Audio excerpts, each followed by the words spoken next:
जब एक A grade की फिल्म व्यापक रूप से प्रसारित की जाती है तो इसका सिर्फ एक ही मतलब होता है, कहानी के अलावा जो बहुत तीव्र है। ये लोगों की विकृत मनोदशा को संतुष्ट करती है, खासकर वो फिल्में जो शरीर के संवेदनशील अंगों को असहज बनाती हैं। मानो फिल्म देखते समय दर्द साझा करने वाला बटन चालू हो गया हो। पर कहानी जितनी विकृत होती है, इसके बजाय ये देखने के बाद और भी ज्यादा उत्सुक हो जाएंगे। जैसे कि आज बात करने वाली फिल्म इसे पुनर्जीवित करो। इसमें बहुत सारे खूनी हिंसक दृश्य हैं, डरावने और रोमहर्षक, और कुछ अनुष्ठान जैसे तत्व भी हैं। निर्देशक ने सबसे सीधे शॉट्स का इस्तेमाल किया है। एक माँ के अंदरूनी जुनून को दर्ज करने के लिए, अपनी मृत बेटी को जीवित करने के लिए वो जनजाने भ्रष्ट अनुष्ठान करती है। एक पागलपन भरा और विकृत कदमों की श्रृंखला उठाना। भावनात्मक रूप से प्रभावित। अगर आपकी मानसिक सहन शक्ति कमजोर है, कृपया सावधानी से देखें। कहानी एक बच्चे और बहन की जोड़ी के आसपास घूमती है। बहन का जन्म से ही अंधापन है। सामान्य व्यक्ति जैसा दिखने के लिए वो कभी छड़ी का सहारा नहीं लेती। भाई एंडी भी उसकी बहुत देखभाल करता है। हर बार वो देखी गई घटनाओं का वर्णन उसे बताता है। लेकिन एक अचानक परिवर्तन आया जिसने भाई बहन के भाग्य को पूरी तरह से बदल दिया। जब दोनों घर पहुँचे, पाइपर ने पिता की असामान्यता महसूस की। भाई बहन ने जल्दी से दरवाजा खोला और पाया कि पिता ने स्नानघर में बीमारी के कारण जान दे दी है। एंडी को अभी तक 18 साल की उम्र में 3 महीने की कमी है, इसलिए वो अपनी बहन का गार्डियनशिप नहीं ले सकता। इसलिए स्थानीय सोशल सर्विसेज ने पाइप को एक घरेलू व्यवस्था दी है, जबकि एंडी को एक सुरक्षा संस्थान में भेज दिया गया है। पाइप बहुत खेद है, उन्हें ये समझ नहीं आ रहा कि क्यों उन्हें अलग अलग स्थानों पर भेज दिया गया है।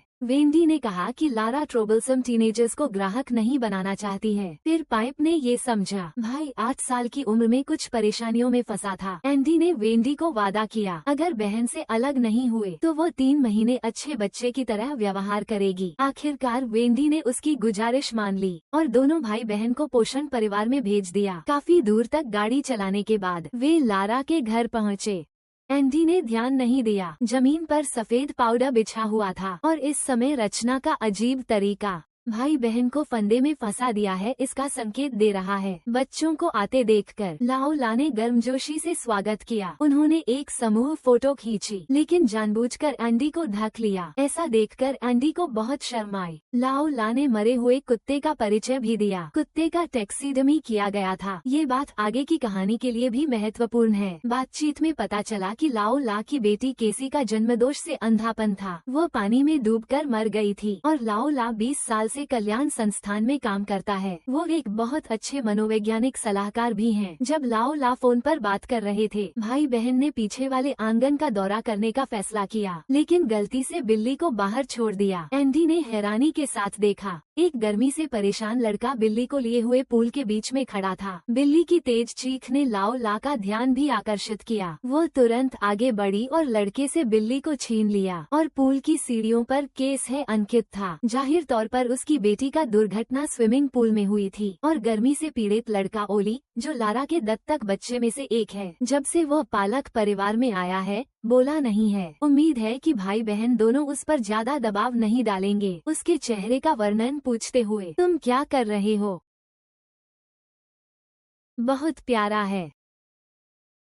एंडी को समझ नहीं आ रहा था कि लारा झूठ क्यों बोल रही है। एंडी ने कतार में खड़े होने के दौरान जमीन पर सफेद रेखा देखी। उसके उपयोग को नहीं जानते हुए उसने इसके बारे में ज्यादा नहीं सोचा। फिर लाओ ला ने भाई बहन को अलग अलग बेडरूम दिए। पाओ पो को केसी के पूर्व कमरे में रखा गया और एंडी को तंग अटारी में रखा गया। उसने दोस्त को संदेश भेजा, पालक परिवार की स्थिति के बारे में बताया। उसने ओली को अजीबोगरीब कहकर हंसाया। ठीक इसी समय लाओ ला अचानक दिखाई दिए और पूछा कि वो किससे बात कर रही है। एंडी ने सहजता से रक्षात्मक व्यवहार किया। लाओ ला ने कहा कि वो मनोवैज्ञानिक हैं और उम्मीद की कि एंडी उन पर विश्वास करेगी। लेकिन अगले पल पाइपो ने उसे नीचे से चिल्लाकर बुलाया। एंडी तुरंत जवाब देने के लिए उठी, लेकिन जब वो मुड़ी तो उसने देखा कि लाओ ला उसके फोन को चुपके से देख रहा था। ऐसा अतिक्रमण एंडी को बहुत गुस्सा आया, जिससे लाओ ला ने डरकर माफी मांगी और जाते समय उसने अचानक एंडी से सवाल किया, तो लाओ ला यहाँ क्या करें? एंडी का चेहरा थोड़ा गंभीर पड़ गया। इससे उसे और भी ज्यादा एहसास हुआ कि वो इस बच्ची को गोद नहीं लेना चाहता। रात गहरी होने पर वातावरण धीरे धीरे अजीब हो गया। बच्चों के सो जाने के बाद लाओ ला ने हाल के मौसम की जांच शुरू की। फिर एक वीडियो टेप चलाई गई जिसमें किसी प्रकार की रस्म चल रही थी और इसी समय एंडी बेचैनी से पलट रही थी। अपरिचित वातावरण की वजह से उसे बुरी नींद आ रही थी। एंडी ने पीछे के यार्ड में मोशन सेंसर लाइट को अचानक जलता हुआ देखा। जब वो खिड़की से बाहर देखने लगी, उसने देखा कि लारा ओली को लेकर पीछे के यार्ड के गोदाम में चली गई। हालांकि थोड़ी जिज्ञासा हुई, लेकिन एंडी ने ज्यादा सोचा नहीं। अगली सुबह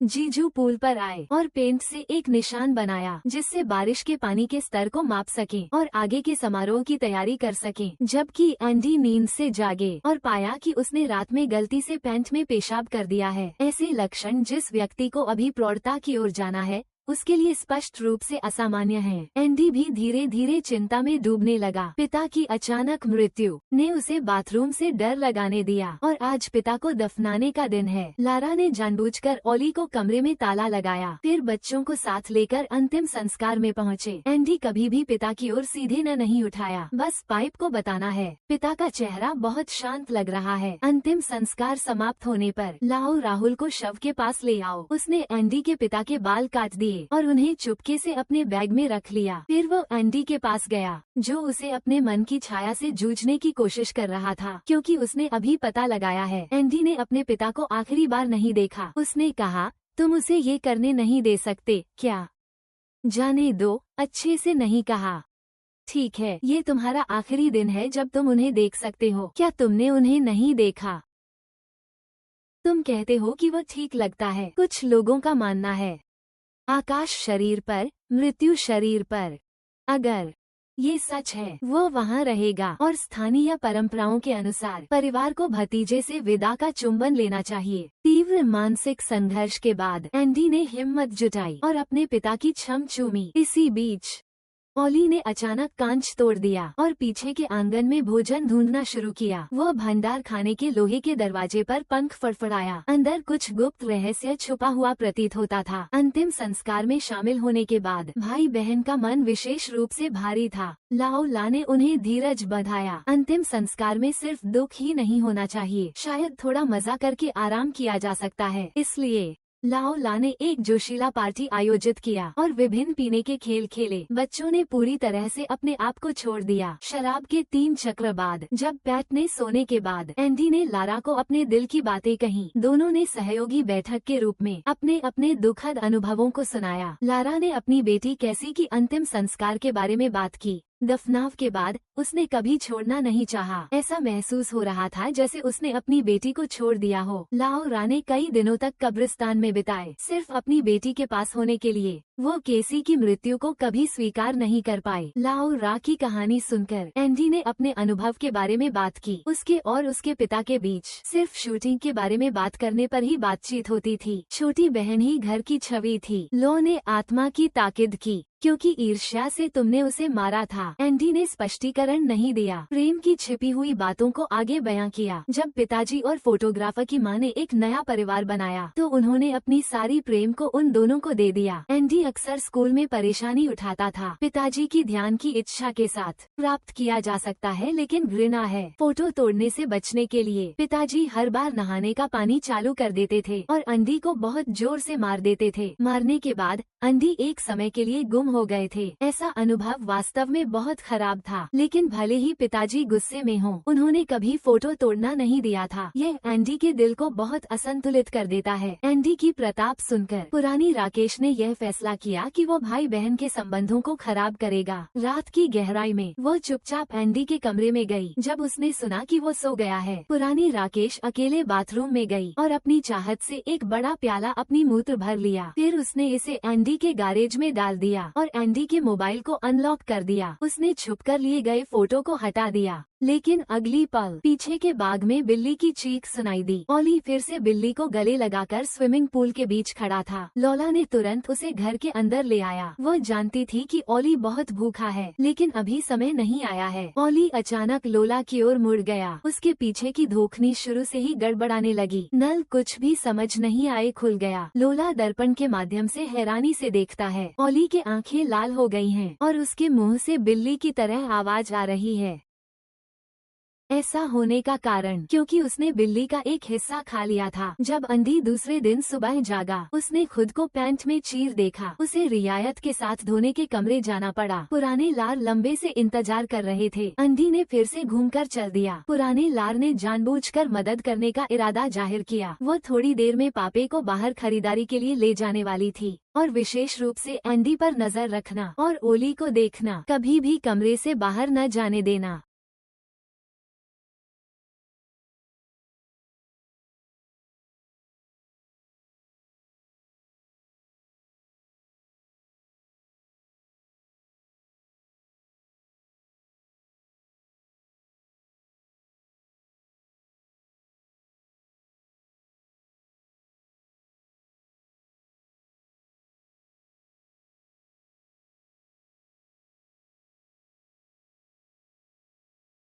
जब पुराने लॉग और पेपो चले गए, एंडी बाथरूम का दरवाजा खोल दिया। पिता की साया अभी भी उसे छूट नहीं दे रही थी, इसलिए वो सिर्फ पीछे के बाग के टैप से साफ सफाई करने के लिए गया। इसी समय ऊपर ओली ने एक मक्खी को मार डाला। एंडी ने सोचा कि वो उससे हाथ फैला रहा है और उसने भी अच्छी तरह से हाथ फैलाया। फिर ओली ने मक्खी को मारकर उसे अपने मुंह में डाल दिया। स्पष्ट रूप से वो बहुत भूखी थी। ओली की स्थिति की चिंता से एंडी ने चाकू से गुप्त रूप से दरवाजा खोल दिया। उसने ओली को रसोई ले गई, रेफ्रिजरेटर से फल निकाला। देखो, ओली की उंगलियां मेज पर स्लाइड हो रही हैं। सोचा गया कि वो लिखकर बात करना चाहती है। एंडी ने कागज और कलम दिए उसे अपनी बात लिखने के लिए। ओली ने वास्तव में कागज और कलम पकड़ लिए। जब वो कुछ लिख रही थी, एंडी ने उसे काटे हुए फल दे दिए। प्लेट उठाने के दौरान मैंने चबाने की आवाज सुनी।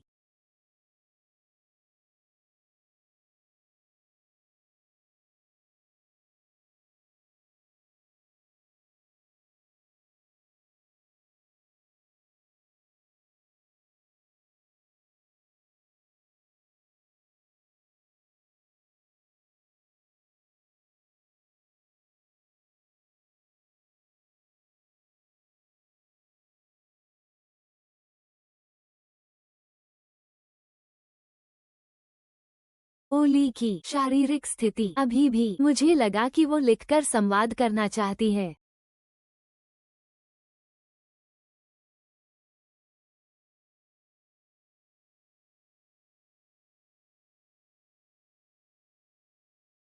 ओह,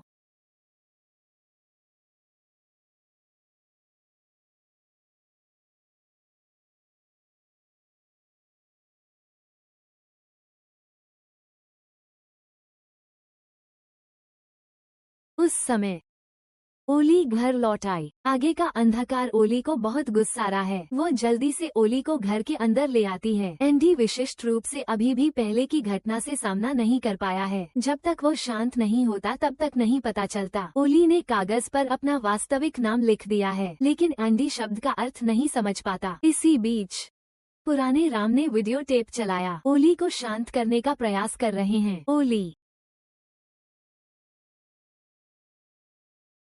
चिंता भाई बहन द्वारा सुना जाने की। लारा ने तेजी से संगीत का आवाज बढ़ा दिया। वीडियो में देखा किसी ने माथे पर चक्र बनाए। लारा उसी की कोशिश करते हैं। ओली वास्तव में शांत हो गया। ओली को सुरक्षित रखने के बाद उसने द्वार को गुस्से से खोल दिया। ओली के आचरण पर गुस्सा दिखाते हुए उसने पीप को घर के अंदर ले आया। लौरा ने ओली को एंडी के पिता के बाल खिलाए और एंडी ने शरीर पर लगी खून को साफ करने के लिए साहस से नहाने का टैंक खोला। लेकिन जब वो नहाने के बीच थी, स्नान कक्ष का दरवाजा हुआन हुआन खोल देती है। एंडी कांच के माध्यम से अचानक अपने मरे हुए पिता को देखता है।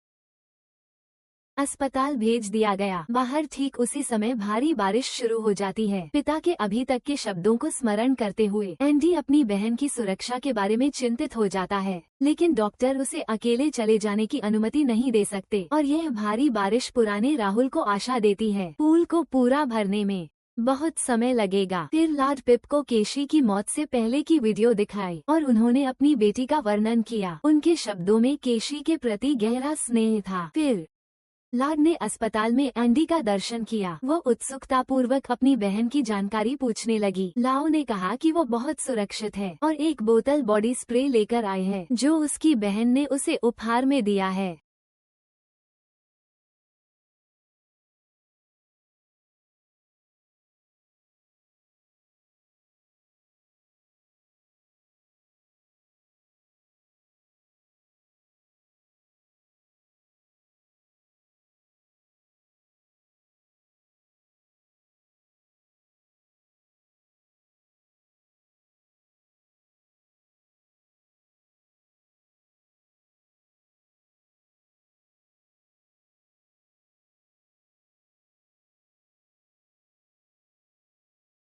लाओ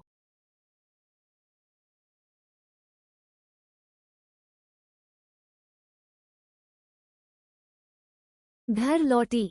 पिप को पीछे के भाग में ले गई। दोनों बारिश के मौसम का आनंद ले रहे थे। उसने पिप को केशी की पसंदीदा फिरोजी रंग की स्वेटर भी दी। इस पल उसे अपनी खुशियां बनाए रखने की इतनी इच्छा है। सामने खड़ी है केशी। पुराना लारा पैप से पूछता है कि अगर एंडी अपनी देखभाल का दावा करता है, क्या तुम मुझसे रहना चाहोगे?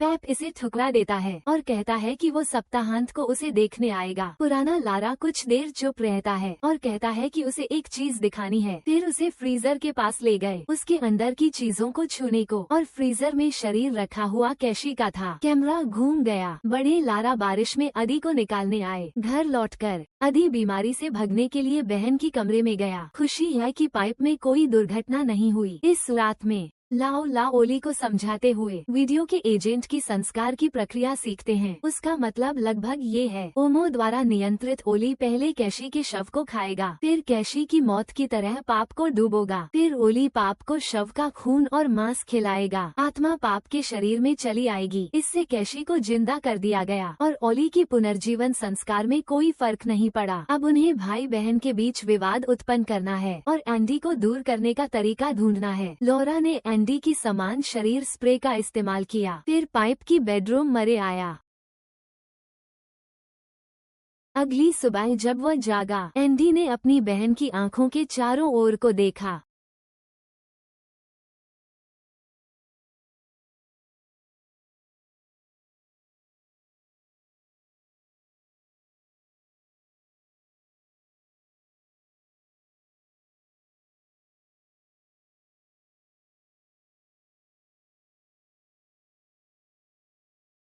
तुम बहुत सुंदर हो एंडी, तुम्हारे पिताजी की तरह। तुम उसे मारते हो, इसलिए वो तुम्हें मारती है। लाओला इस अवसर का फायदा उठाकर कहता है, एंडी घरेलू हिंसा के पिताजी से नफरत करती है, इसलिए जब वह देखती है कि उसका पिता बाथरूम में गिरा है, उसने उसे बचाया नहीं और ओली की लाली कट गई। जैक ने एंडी के सिर पर मार दी। एंडी एक समय भाषणहीन हो गए। फिर उन्हें दिखाई दिया ओली रक्त से भरपूर बाहर खड़ा था। बाथरूम जल्दी से आगे बढ़ा, फोन निकालकर फोटो खींच ली। लाओ ने हर संभव तरीके से रोकने का प्रयास किया, लेकिन एंडी ने उसे जमीन पर धक्का दे दिया। एंडी, तुम क्या कर रहे हो? तूने मुझे मारा। वो मुझे मार रही है। एंडी, तुम क्या कर रहे हो? जल्दी से चलो, यहाँ से चलें। तूने मुझे मारा, मैं फिर तेरी मारूंगा।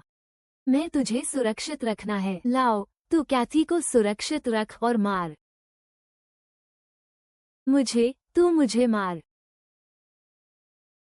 तू मुझे मार, मार मुझे। एंडी, फटकार। शक्ति की एक और बहन के सामने बेकार हो गई। पहली बार महसूस किया एंडी इतना अजनबी था। एंडी उसे ले जाना चाहती थी, पर पापा चुप रहा। यह एंडी को बहुत ठंडा लगाया। उसे इतना गुस्सा आया कि वो अकेले चली गई। लॉरा की गुमनामी अंत में सफल हो गई, पर एंडी ने इसे छोड़ दिया नहीं, बल्कि पहले से ही विफल निस्तार संस्था में एंडी की तलाश करने आया। इंतजार के दौरान एंडी ने अचानक देखा दीवार पर लगे गुमशुदा बच्चों के फोटो में ओली था। उसने तुरंत एंडी से पुलिस को बुलाने को कहा, पर एंडी और लॉरा एक साथ 20 साल से काम कर रहे थे। प्रकृति एंडी को नहीं मानती। तुमने मेरी बहन को छोड़ दिया और फिर से हाथ धोया। वो इतनी कमी कर चुकी है। पैसे बेचने। हेबिल, तुमने कभी भी नहीं जाना यंग, तुम जो कुछ करोगे वो मेरे पिताजी ने स्थापित किया है। मैंने कभी भी इंग्रेडिएंट को पूरा नहीं किया। इस समझाना। मैं तुम्हें कड़वी दवा दे रहा हूँ। अद्भुत घास की। मैं था। वो सबसे अच्छी प्रोटेस्टर है। मैं उसे मानता हूँ। वो मेरी बात सुनेगी नहीं। इसी बीच स्विमिंग पूल का पानी जल स्तर तक पहुंच रहा है। ओली के नियंत्रण से बाहर जाने की चिंता। लाओ लापाप को स्टेडियम भेज दिया, उसे स्कूल की गतिविधियों में भाग लेने के लिए। लेकिन जब लाओ घर वापस आई, उसके सामने वाली परिदृश्य ने उसे पूरी तरह से चौंका दिया। इस समय ओली पूरी तरह से नियंत्रण से बाहर था। रसोई में अलमारियों को उलट दिया। लाओ के आने को देखकर ओली तुरंत हमला करने लगा। इस झगड़े में उसने लाओला के बाहु को काट लिया। लाओला ठंड से डरकर शैविक में छिप गया। भूख से बेचैन होकर ओली ने टेबल को खाना शुरू कर दिया और अपने बाहु को भी खा लिया। कितने समय बीत गया यह नहीं पता। लाओला ने धीरे धीरे शैविक से बाहर निकला। ओली को अकेले पीछे के बाग में खड़ा पाया गया। लॉरा ने खिड़की के कांच पर रक्त से चक्कर बनाए। ओली के शरीर में शैतान को नियंत्रित करने की कोशिश की। ये तरीका वास्तव में काम कर गया। ओली धीरे धीरे शांत होने लगी। फिर लॉरा ने उसे पीछे के बाग के गोदाम में ले गए और केशी के शव को काटना शुरू कर दिया। इसके एक और वेंडी ने जानकारी की जांच की। गुमशुदा लड़के का नाम कोनर बड है और ओली से पुराने ग्रामीण का नाम है। ओली के सिर पर लाल बाल हैं। वे एंडी द्वारा कहे गए बालों की तरह नहीं हैं। इसलिए उसने एंडी के साथ घर जाकर जांचने का फैसला किया। एंडी रास्ते में पाइपर को वॉइस नोट भेजता है, लेकिन पाइपर के पास फोन नहीं था।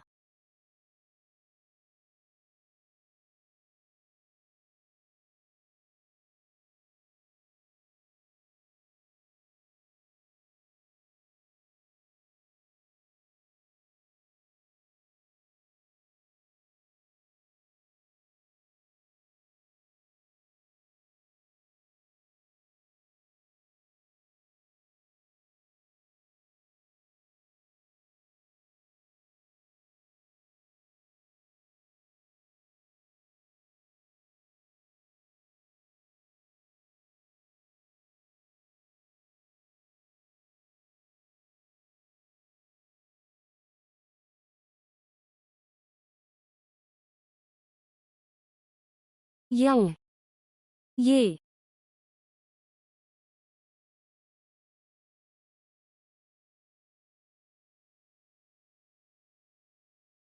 बात लाला को सुनाई और उसे याद आया कि एंडी लोगों के साथ घर पर जाने वाला है। लाला तुरंत सफाई करने लगा। थोड़ी देर में दोनों लाला के घर पहुंच गए। वो एंडी को कार में इंतजार करने को कहा और स्वयं गाड़ी से उतरकर जांच करने गया। पर जांचने के बाद कुछ भी असामान्य नहीं मिला और कार में बैठे एंडी भी खाली नहीं बैठे थे। वो नीले रंग में बदल गया। अकेले पीछे के अस्थायी इमारत में आ गया। दोपहर को दरवाजे की पेड़ को तोड़ दिया। अंदर की हालत ने उसे ठंडी सुई चढ़ा दी। उसकी उंगलियां कैंसी के शव पर थीं। इस समय वेंडी को कुछ नहीं मिला और वो चलने की तैयारी कर रही थी, लेकिन लारा ने गलती से एक छेद दिखा दिया। चेहरे पर खून का धब्बा उसे तुरंत कोई व्याख्या नहीं देने दे रहा था। ओ ला, कृपया वहाँ से बाहर मत निकलना। मैंने क्या किया है, मैं क्या करना चाहता हूँ। अच्छे दोस्त, अब हम सब जानते हैं। ठीक है, चलो चलें। कॉफी के लिए हम वापस आ सकते हैं। हाँ हाँ हाँ, मैं जानता हूँ। तुम सुनो सुनो सुनो, तुम सुनो, तुम्हें जाना है। जब वो कैश वेंडी को पुनर्जीवित करने के बारे में सुना तो उसने उसे दूर सरका दिया और शीघ्र ही बेडरूम से निकल गया। एंडी के नेतृत्व में वेंडी ने इस भयानक स्क्रीन को देखा। दोनों ने अपनी जान से बचाने का साहस किया और तुरंत कार में बैठकर पुलिस को सूचित करने का फैसला किया। लेकिन अगले क्षण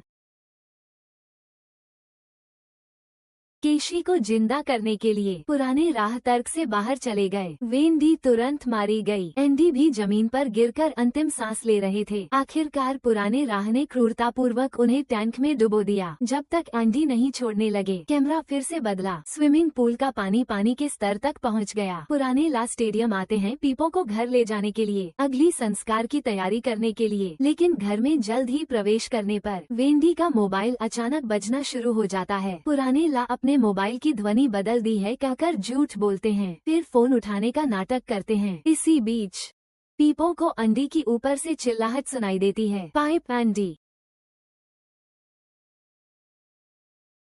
तुम यहाँ हो, तुम सुन सकते हो। एंडी,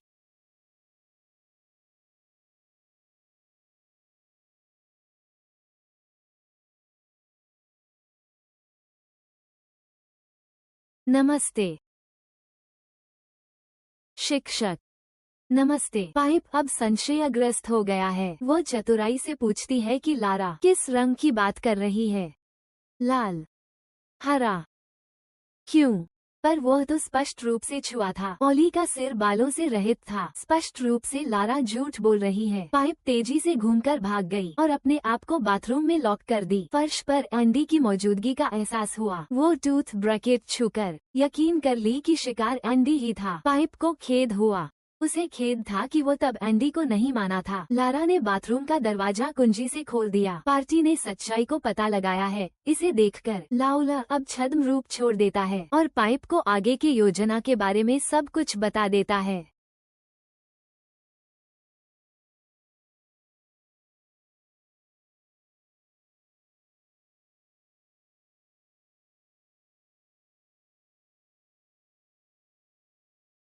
लाओला गिरफ्तार पाइप को पीछे के भाग में खींच लेता है और ओली केशी के शरीर के कुछ हिस्से को खा लेता है। अब सिर्फ पाइप को स्विमिंग पूल में डुबाना बाकी है और फिर ओली को पाइप को खिलाना है। इससे केशी की सफलतापूर्वक जीवन देह वापस आ सकती है। लाओला तुरंत पाइप को स्विमिंग पूल के बीच ले जाता है। वो अपनी आंखें बंद कर देती है। केशी के जीवित दृश्यों को याद करती है। एक विचार की लड़ाई के बाद पाइप को स्विमिंग पूल में डाल दिया जाता है। घुटने की भारी एहसास पाइप को छुटकारे के लिए लड़ना शुरू कर देता है।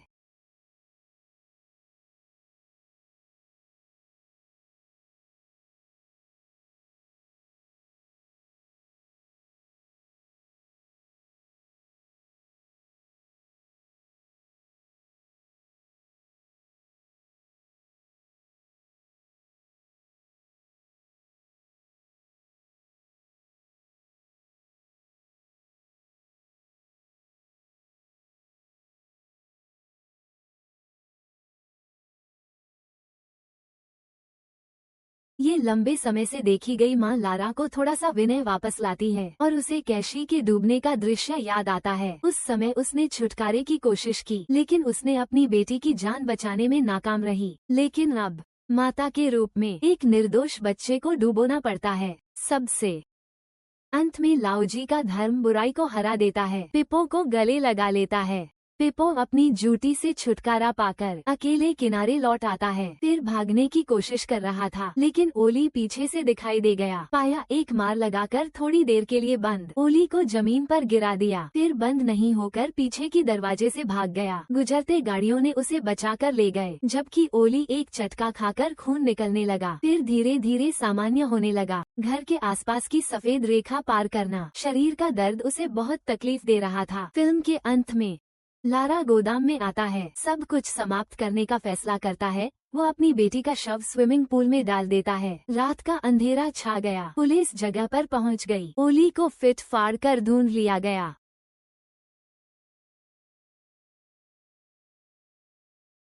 जब पुलिस ने पीछे का भाग देखा तो पता चला कि लाडलार अपनी बेटी की लाश को गली में लपेटकर स्विमिंग पूल में मर गया था। फिल्म भी इस पर समाप्त हो गई। निर्देशक ने वास्तविक जीवन में स्वीकार नहीं करने वाली दर्द को भयानक विदेशी के रूप में शामिल कर दिया। लाडलार को लगता था कि पुनर्जीवन मुक्ति है, लेकिन उन्होंने आकर्षण में और भी गहरा फंस गए। जीवन की तरह लोग हमेशा अपने आप को अगर से परेशान करते हैं, अपूर्ण को बाधित करने के रूप में वर्तमान को बंधक बनाते हैं। फिल्म भूत प्रेत के बारे में नहीं बताती है, बल्कि यह सबको समझने का तरीका देती है कि कुछ विदा निश्चित रूप से उल्टी नहीं की जा सकती। यादों के साथ आगे बढ़ना सीखना इस दुनिया के प्रति सबसे स्पष्ट सम्मान है।